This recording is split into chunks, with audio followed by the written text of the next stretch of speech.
오늘 성경은 하나님께서 기드온에게 성령을 충만하게 해 주셔서 기드온이 위대한 삶을 살아가게 해 주셨다라고 하는 말씀입니다. 난세 중에 난세, 전쟁이 일어난, 그래서 온 백성들이 산으로 도망해서 숨어 지내는 그런 난세의 때에 하나님이 착한 청년 기드온에게 성령을 충만하게 해주셔서 그 난세를 타게 하는 영웅이 되게 해주셨다라고 하는 말씀입니다.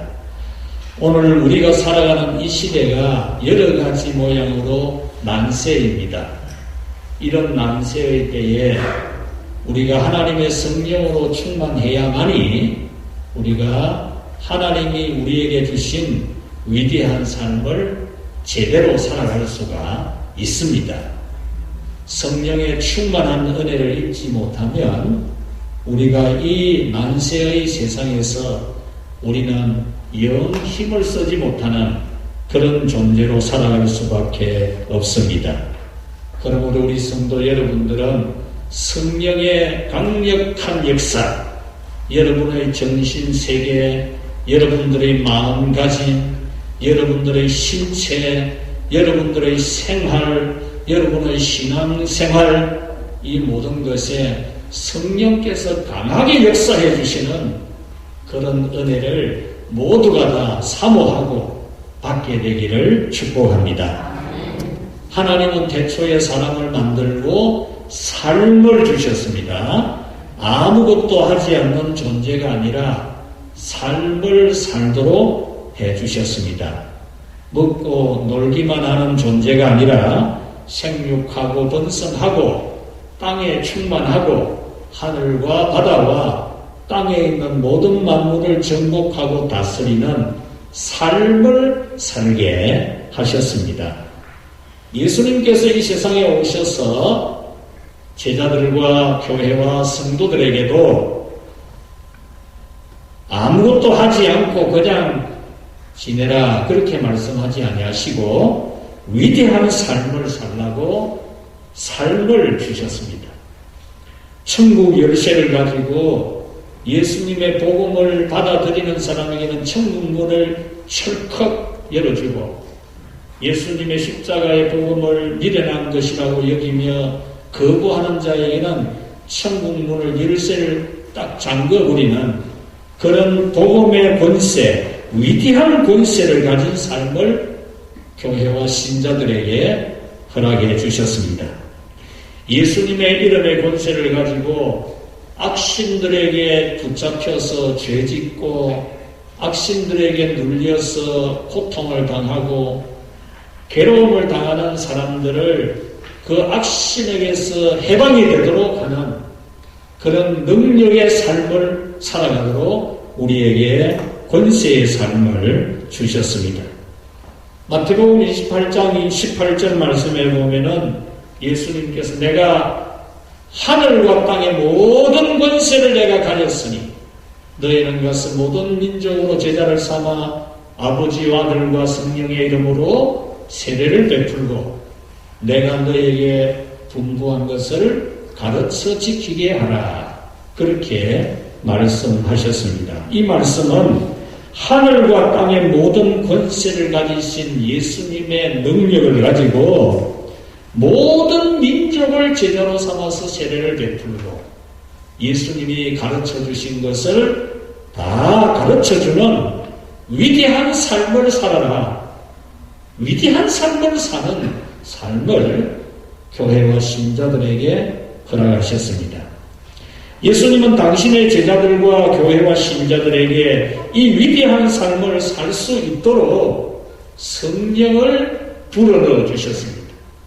우리 머리 가지고 우리 착한 마음씨 가지고 우리 열심 가지고 한번 해보라. 너희들 열심히 한번 해봐라. 그게 아니고 성령의 능력을 우리에게 충분하게 불어넣어 주셨어요. 마치 바람 빠진 타이어에 바람을 빵빵하게 집어넣듯이 심장마비된 사람 인공호흡 시켜서 다시 숨을 쉬게 하는 것처럼 우리 교회와 신자들에게 성령의 능력을 충분히 주셔서 위대한 삶을 살아가게 하셨습니다. 이렇게 위대한 삶을 살게 하시는 것이 하나님의 뜻이라는 것을 성경은 분명하게 말씀하고 있습니다.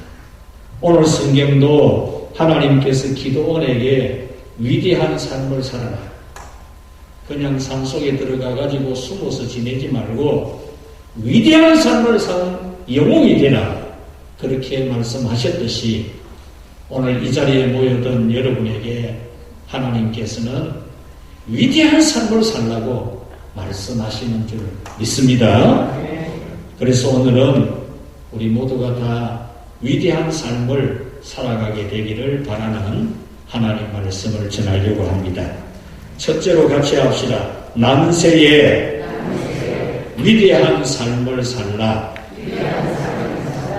난세에 참 어렵고 혼란스럽고 어지럽고 힘든 이 세월에 위대한 삶을 살아라.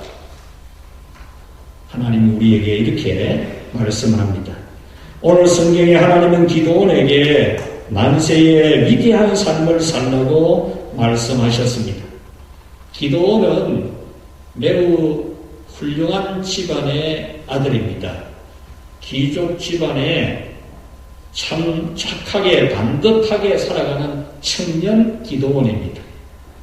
성품이나 신앙이 반듯한 청년으로서 부모님의 말씀에 순종하고 책임감이 강한 청년입니다. 그러나 그가 살던 시대는 난세였습니다. 집은 아주 유력한 집안이고 이 청년 정신 또한 반듯한 청년이지만은 그가 살아가는 시대는 전쟁이 일어난 난세였습니다. 매우 어지러운 세상이었습니다. 6장 1절 말씀이 그것을 단적으로 대변해 주는데 이스라엘이 여호와의 눈앞에서 악을 행하는 난세였습니다. 이스라엘 백성들이 또 하나님 앞에서 악을 행하는 거죠. 이것이 난세입니다, 여러분. 이스라엘의 미디안과 아말렉과 동방연합 군대가 침략한 게 난세가 아니라 그 이전에 이스라엘 백성들이 하나님 앞에 또 죄를 짓는 것이 난세입니다. 그런 난세에 하나님께서 미디안과 아말렉과 동방 사람들이 쳐들어오게 한 거죠. 또 난세가 한 개 더 생긴 겁니다. 거기에다가 이 침략자들은 아예 이스라엘 땅에 살 요람으로 자기들의 가축들 다 몰아왔어. 그리고 자기들이 사는 집, 이동식 천막집이죠. 다 걷어와가지고 이스라엘 땅에다가 집을 지어놓고 자기들 양떼를 치면서 아예 거기서 살 작전을 하고 사는 겁니다. 난세입니다. 그 다음에 이스라엘 사람들이 지어놓은 농산물과 길러놓은 가축들은 다 빼앗습니다. 난세죠. 2절 말씀에 보면은 그리하여 이스라엘 사람들은 산에 있는 동굴에서 기거합니다. 난세입니다. 난세. 6장 6절에 보면은 이스라엘이 미디안으로 말미암아 궁핍함이 심한지라 이제 생활 자체가 힘들고 어려운 그런 난세가 되었다라는 말씀입니다. 이렇게 기도원의 시대는 난세 시대였습니다. 나라가 매우 어지러운 시대였습니다. 마치 오늘날 우리가 사는 이 시대와 흡사한 겁니다. 우리는 전염병이 난세라고 하고 있습니다. 모든 부분이 난세입니다. 전염병이 모든 세상의 권력이 국가 권력이 총동원이 되어도 1년 반이 지나도 지금 해결을 못하고 있습니다. 천문학적인 재정을 투입하고 첨단 의료 시스템을 다 가동을 해도 막지 못하는 난세 중의 난세를 우리는 지금 보내고 있는 것입니다. 정치가 상식적이지 않는 것도 정말 난세입니다. 경제가 어려운 것도 난세이고 건면 성실하지 않는 정신 자세도 난세 중의 난세입니다. 성실하게 건면하게 정직하게 열심히 일해서 살아갈 그런 삶을 살려고 하는 것이 아니라 일확천금을 가지고 일확천금을 노리고 어떻게 해서든지 한꺼번에 돈을 많이 모아서 잘 살아야 되겠다. 이런 정신세계 난세입니다. 복음의 능력을 가진 교회가 복음의 능력을 전혀 발휘하지 못하고 있는 것. 지금 한국교회 난세입니다. 이런 난세의 때에 하나님은 기도원에게 위대한 삶을 살라고 말씀하십니다.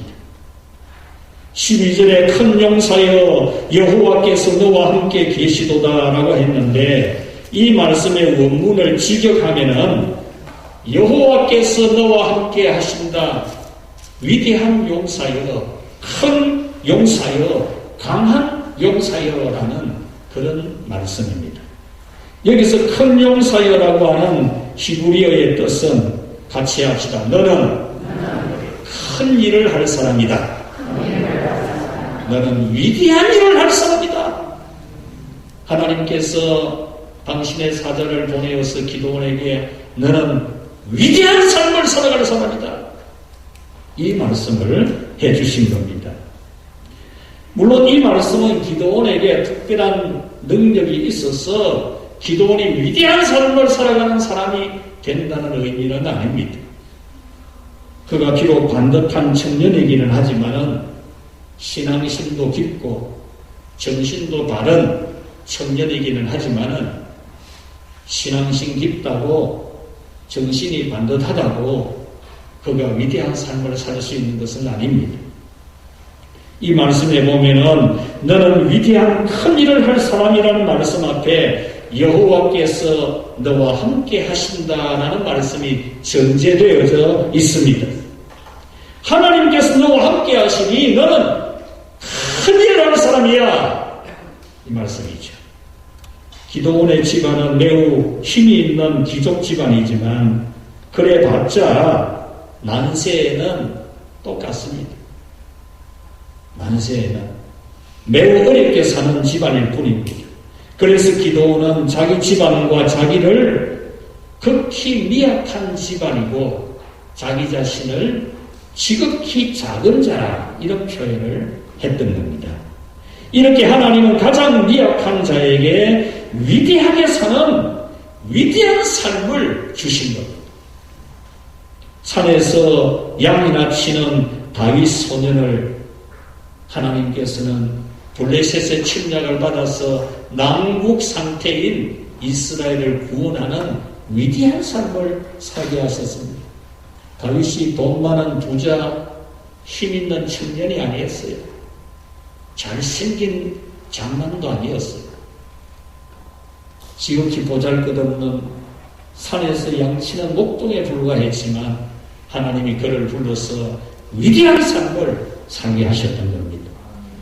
핍박자요 죄인 중에 괴수였던 사울을 나는 너를 이방인을 위한 나의 택한 그릇으로 삼는다 이렇게 부르시고 그 사울을 위대한 선교 사명을 감당하는 삶을 살게 하셨습니다. 이와 같이 하나님은 지극히 작은 자에게 능력을 주셔서 하나님의 큰 일을 하게 하시는 하나님이십니다. 그러므로 여러분은 어지러운 이 난세에 전염병이 지나가기만을 기다리는 것이 아니라 마치 산속에서 들어가가지고 숨어 지내는 이스라엘 사람들처럼 적들이 침략자들이 어서 떠나가기만을 기다리는 침략자들이 안 떠나가면은 뭐 어쩔 수 없고 이래 살 수밖에 없다는 그런 생각에 빠져있는 이스라엘 사람들처럼 전염병이 지나가야 뭐 되는 거지 이렇게 숨어 지내는 사람이 아니라 하나님께서 여러분에게 큰 일을 하게 하시는 능력을 받고 큰 일을 하는 사람으로 살아가기를 축복합니다. 기도원을 미디안의 저주 7년의 난세를 해결하는 영웅이 되게 하셨던 하나님께서 여러분을 이 난세에 큰 일을 하게 하시는 하나님의 복을 받기를 축원합니다. 옛말에 영웅은 난세에 나는 법이다 라는 말이 있지 않습니까? 시대가 사람을 만드는 법이다 라는 말도 있고, 영웅은 언제 납니까? 난세에 있어요. 난세. 이 어지러운 때에 하나님께서 사용하시는 그런 영웅이 있는 것입니다. 하나님께서 기도원에게 당신의 사자를 보내어서 여호와께서 너와 함께 하신다, 너는 위대한 삶을 살 사람이다 라고 하셨듯이, 하나님은 여러분에게 여호와 하나님께서 여러분과 함께 계셔서 여러분은 큰 일을 할 사람이라고, 큰 일을 할 사람이라고 말씀하시는 것을 믿으시기를 바랍니다. 하나님, 내가 지금 침략자들 때문에 산속에 들어가서 굴속에 지내고 있는데요. 기도원이 그럴 수 있어요. 기도원은 지금 그렇잖아요. 산속에 들어가 굴속에 지내고 있다는 거예요. 그런 기도원에게 하나님이 아니야, 내가 너와 함께 하고 있어. 너는 위대한 일을 할 사람이야. 이렇게 말씀을 내주신 겁니다. 너는 할 수 있다. 왜냐하면 하나님께서 너와 함께 하시기 때문이다 라고 하시는 겁니다. 안 된다, 못한다, 어렵다, 되는가, 코로나 시대인데 이렇게 어려운데 라고 핑계하는 사람이 아니라 나는 할 수 있다. 왜냐하면 하나님이 나와 함께 하시기 때문이다. 오늘 여러분에게 이 믿음의 외침이 있게 되기를 축복합니다. 두 번째로 위대한 삶을 살기 위해서 같이 합시다. 나팔을 불자. 하나님께서 부르신 이 기도원은 나팔을 불게 됩니다. 위대한 삶을 시작하게 됩니다. 34절에 여호와의 영이 기도원에게 임하시니 기도원이 나팔을 불매 아비에셀이 나아왔다. 그렇게 말씀합니다. 여기서 나팔을 불었다는 말씀은 모병을 한 겁니다. 군대의 지원병, 지금 전쟁이 났으니까 전쟁에 나갈 병사를 모집하는 겁니다. 나팔을 분다라는 것은. 그런데 놀라운 일은 군인이 모집이 되었다는 겁니다. 미디안, 아말렉, 동방 사람의 숫자가 13만 5천 명입니다. 13만 5천 명이 요단강 동쪽에서 서쪽으로 건너와서 그 벌판 골짜기를 점령을 해가지고 끌고 온 양떼, 소떼는 얼마나 더 많겠습니까? 사람이 13만 5천 명이면 끌고 온 가축떼는 얼마나 더 많겠습니까? 온 천지에 천막 쳐놔놓고 자기들 땅이라 생각하고 소떼, 양떼, 염소떼 기르고 있는 그들을 보면서 산속에 기들어가서 숨어 지내던 사람들 중에 저 사람들하고 싸우려 나오겠다는 병사가 나온다는 게 기적이죠. 나온다는 게. 이런 어려운 시절에 여러분이 예배드리러 나온다는 게 기적이 되시오. 첫 번째로 나온 이 아비에셀 족속은 이스라엘 민족 전체가 아닙니다. 그 다음에 이 므낫세 지파 전체도 아닙니다. 겨우 기도원 지방 사람입니다. 기도원이 나팔을 부니까 모두 전쟁합시다. 이래 숨어 지내야 되겠습니까? 다 같이 일어납시다. 나팔을 부니까 기도원 지방 사람 몇 명이 나온 겁니다. 그래서 이 기도원은 다시 또 나팔을 불고 사신을 보내어서 스불론 지파, 아셀 지파, 납달리 지파 사람들도 싸우도록 나오도록 불렀습니다. 그렇게 해서 모였던 사람이 모두 3만 2천 명. 이 숫자는 13만 5천 명의 침략자들을 물리치기는 절대 부족한 숫자입니다만은 할 수 없다, 못한다, 불가능하다, 택도 없는 소리다. 이렇게 생각하는 그 굴 속에 들어가서 산 속에 들어가서 숨어 지내는 이스라엘 백성들이 그래도 3만 2천 명이 나왔다는 것 자체는 놀라운 일입니다. 놀라운 일. 아무것도 할 수 없고 꼭꼭 숨어 지내야 하는 난세이지만 남국을 타게 하는 위대한 삶을 시작한 것이 나팔을 분 겁니다. 그 숫자로는 해당이 되지 않지만 숫자에 석패가 달린 것이 아니게 하시는 하나님께서는 3만 2천 명도 많다 그랬어요. 다 돌려보내라 그랬어요. 그래서 3만 2천 명 중에 3만 1,700명을 돌려보내고 300명 남겼습니다. 300명.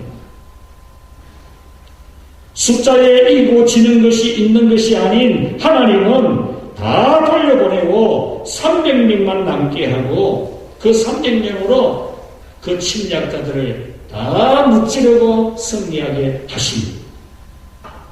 여기서 나팔을 불었다 하는데 이 나팔이라는 이 히브리어의 뜻은 아름답다, 기쁘다 그런 뜻입니다. 그렇다면 기도원이 군사를 모집하기 위해서 나팔을 분 것은 하나님을 기쁘시게 하는 아름다운 일이었다는 겁니다. 여러분 그 상황에서 기도원이 나팔을 분다는 걸 한번 상상해 보십시오. 저 산 아래에 있는 13만 5천 명이 저 적들이 침략에 들어가서 지금 진을 치고 있는데 산속에 숨어 지내는 사람들한테 나팔을 불어가지고 전쟁에 나가자고 하는 이 외롭고 고독한 나팔수 기도원을 한번 생각해 보십시오. 그러나 그것이 하나님을 기쁘시게 해드리는 아름다운 일이었습니다. 이렇게 기도원은 하나님께서 하라고 하시는 위대한 삶을 시작했습니다. 상황은 아니지만 모두가 다 안 된다고 하는 난국이지만은 하나님이 주신 위대한 삶을 실천을 한 겁니다. 이와 같이 우리도 하나님 보시기에 너무나 아름다운 나팔을 불어야 할 줄로 믿으시기를 바랍니다. 전염병의 난세에도 하나님의 큰 일, 위대한 일이 있게 하려고 함께할 사람을 모으는 나팔을 부는 사람이 되십시오. 모두가 다 안 된다고 하고 지극히 적은 숫자만 나올 것 같아도 기도합시다 하는 나팔을 불어야 됩니다. 하나님의 일을 합시다 하는 나팔을 불어야 됩니다. 하나님의 어린 생명들을 침략자 코로나19에서 구출해낼 사람을 불러 모으는 나팔을 불어야 합니다. 산속에 들어가서 숨어서 지내는 이스라엘처럼 숨어서 살아가고 있는 청소년들과 청년들과 성도들을 불러내는 나팔수가 되어야 합니다. 마치 기도원이 미디안과 아말렉과 동방 사람들의 협공 때문에 아무것도 할 수 없고 침략자들이 없어져야만이 움직일 수 있다라고 생각하는 이스라엘의 나팔수가 된 것처럼 지금은 기도도 할 수 없고 예배도 할 수 없고 찬송도 부를 수 없고 전도도 할 수 없고 선교도 못할 상황이고 교육도 못할 상황이다. 아무것도 할 수 없다는 생각이 만연한 이때에 하나님께서 함께 하시면 할 수 있다는 믿음의 말을 하는 나팔을 여기에 있는 여러분은 불게 되기를 축원합니다. 여러분은 기쁘게 나팔을 부는 성도가 되십시오.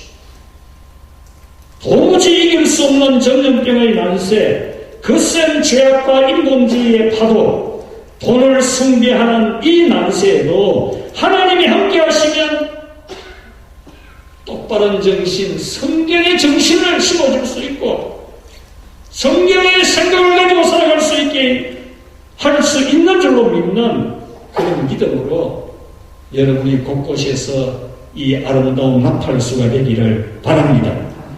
부정적인 전망뿐일지라도 교회를 살리고 어린이들을 살리고 청소년 청년을 살리고 가정을 살리고 하나님 나라를 살릴 나팔을 부는 여러분이 되십시오.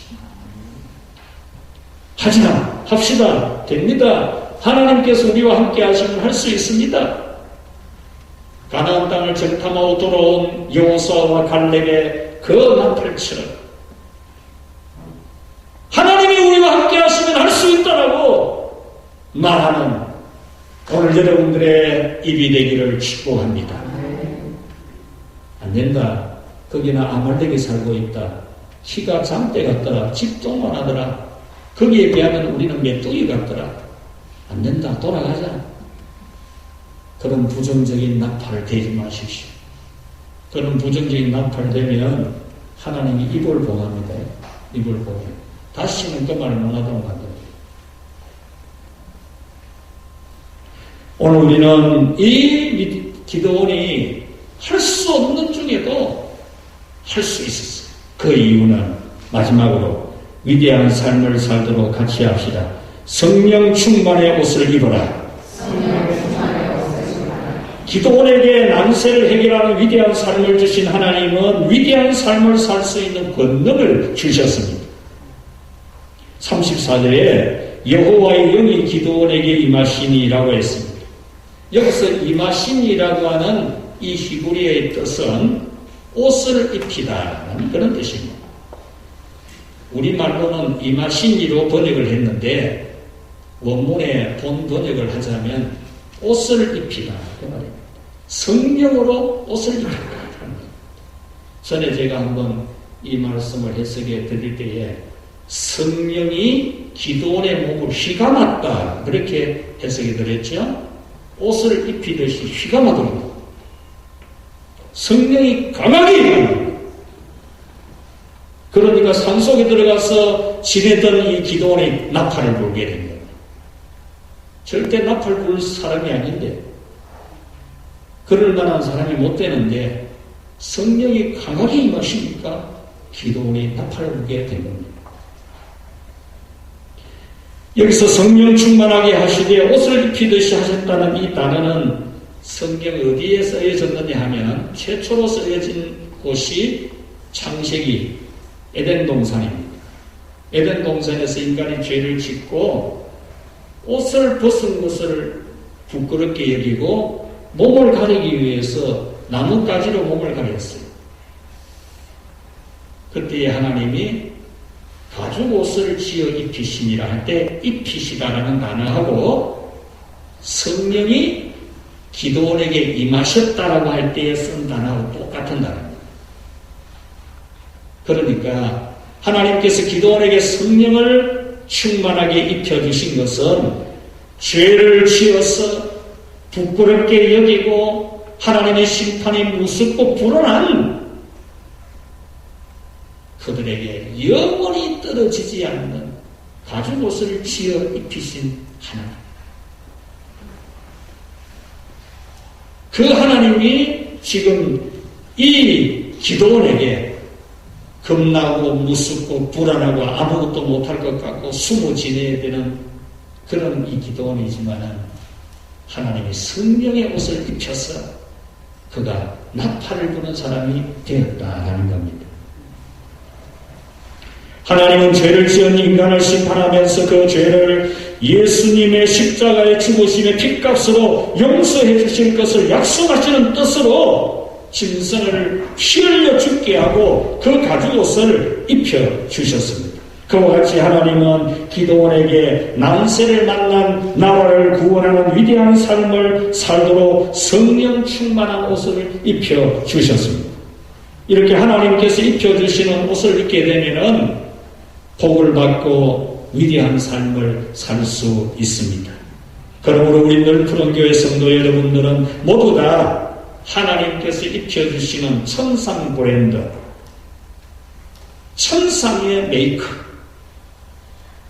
명품 중의 명품, 하나님이 입혀주시는 옷을 입게 되기를 바랍니다. 그 하나님이 만들어준 옷은 두 가지입니다. 첫째, 같이 합시다. 예수님의 보혈의 옷을 입자. 하나님께서 태초에 죄를 지은 인간에게 짐승이 피 흘려 죽게 하고 그 가죽옷을 입혀주신 것처럼 우리에게 예수님을 십자가에서 피 흘려 죽게 하고 그 보혈의 옷을 우리에게 입혀주셨습니다. 이 예수님의 피로 만든 가죽옷은 영원한 의의 옷입니다. 자기 행실의 의는 내가 옳게 행해서 내가 바르게 살아서 내가 똑바른 생각을 해가지고 똑바르게 산다. 여러분, 그 옷은, 그 의로움의 옷은 에덴 동산에서 나무 가지 가지고 몸을 가렸던 것처럼 한나절도 안 돼서 말라 떨어질 겁니다, 여러분. 우리가 옳게 행해가지고 입는 의의 옷은 그건 아무것도 아닙니다. 예수님의 십자가에서 죽고 흘린 피로 만든 옷은 영원한 의의 옷입니다. 예수님의 보혈의 옷을 입은 자는 영원히 죄 씻음을 받습니다. 우리 모두가 다 그 옷을 입고 있지 않습니까? 우리에게 비록 죄성이 가득하고 악이 충만하기도 하는 우리지만 우리는 예수님의 십자가 보혈의 옷을 입어서 우리는 영원히 하나님 앞에서 의롭다함을 받아 있지 않습니까? 우리가 의로운 사람이어서가 아니라 예수님의 십자가 보혈의 옷을 입었기 때문에 하나님께서 우리를 정죄하지 아니하시고 영원히 의롭다고 하고 있는 거 아닙니까? 우리 모두 예수님의 보혈의 옷을 입은 사람처럼 살아가기를 바랍니다. 멋진 명품 옷을 입은 사람처럼 어깨를 펴고 정말 예수님 보혈의 옷을 입은 사람처럼 기쁨과 즐거움으로 어떤 죄와 마귀의 역사도 다 이기는 그런 위대한 큰 일을 하는 사람이 되기를 바랍니다. 우리 찬송가서 252장 잠깐 한번 불러봅시다. 1절 2절만 불러봅시다. 252장 252장 나의 죄를 씻기는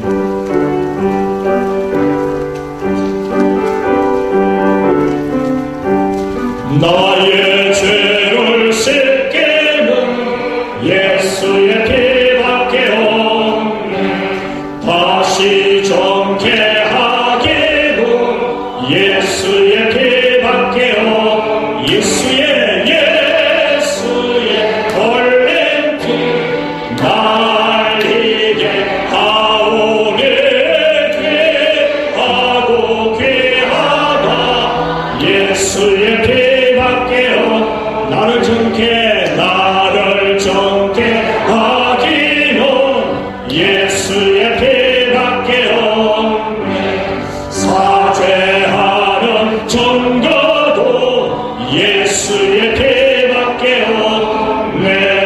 예수의 흘린 피 날 이게 하오니 귀하고 귀하다.